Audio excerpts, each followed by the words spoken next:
आराध्या के जीवन में अद्विक की मौजूदगी ने एक तूफान ला दिया था। वह जानती थी कि वह जिस रास्ते पर चलने जा रही है वह उसके लिए बिल्कुल सही नहीं है, लेकिन दिल और दिमाग के बीच की इस खींचतान में दिल जीत रहा था। अद्विक के साथ बिताए कुछ पल उसकी जिंदगी में रोशनी की तरह आ गए थे। वो जानती थी कि अद्विक की दुनिया अंधेरी है, लेकिन उसकी आंखों में उसे जो सच्चाई दिखती थी उसने आराध्या के दिल को मजबूती से जकड़ लिया था। इधर अद्विक भी आराध्या को लेकर खुद में उलझा हुआ था। वह माफिया किंग था जिसकी जिंदगी में प्यार जैसी चीजों के लिए कोई जगह नहीं थी। उसने अपने दिल को हमेशा कड़ा रखा था, लेकिन आराध्या के साथ बिताए कुछ लम्हों ने उसके उस कड़े दिल में एक दरार पैदा कर दी थी। उस रात के बाद अद्विक ने कई बार खुद को समझाने की कोशिश की कि वो और आराध्या एक दूसरे के लिए नहीं बने हैं। उसकी जिंदगी खतरों से भरी थी और वह नहीं चाहता था कि आराध्या उन खतरों का सामना करे। लेकिन जब भी वह उसे भूलने की कोशिश करता, आराध्या की मुस्कान और उसकी मासूमियत उसकी आंखों के सामने आ जाती। इधर आराध्या के घर में भी सब कुछ सामान्य नहीं था। उसके परिवार वाले उसे लेकर चिंतित थे। उसकी माँ, मीरा देवी, हमेशा चाहती थी कि आराध्या एक साधारण लड़के से शादी करे और एक सुखी जीवन जिए। लेकिन आराध्या के व्यवहार में आया बदलाव उनकी चिंता बढ़ा रहा था। वह अक्सर खोई खोई सी रहती और कई बार फोन पर घंटों किसी से बात करती। मीरा देवी को समझ नहीं आ रहा था कि उनकी बेटी के जीवन में ऐसा क्या चल रहा है जो वो उनसे छिपा रही है।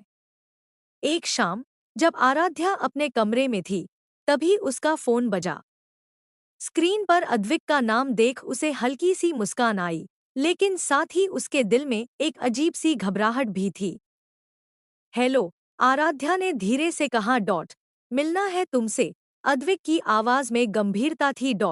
अब आराध्या ने घबराते हुए पूछा। हाँ, जरूरी है, अद्विक ने सीधे कहा। मैं तुम्हारे घर के पास हूँ। आराध्या के दिल की धड़कनें तेज हो गई। वह जानती थी कि अद्विक से मिलना किसी खतरे से कम नहीं था, लेकिन फिर भी उसने अपना फैसला कर लिया। उसने जल्दी से बाहर जाने के लिए तैयार हुई और बिना किसी को कुछ बताए घर से निकल पड़ी। बाहर निकलते ही उसने देखा कि अद्विक अपनी काली गाड़ी में उसका इंतजार कर रहा था।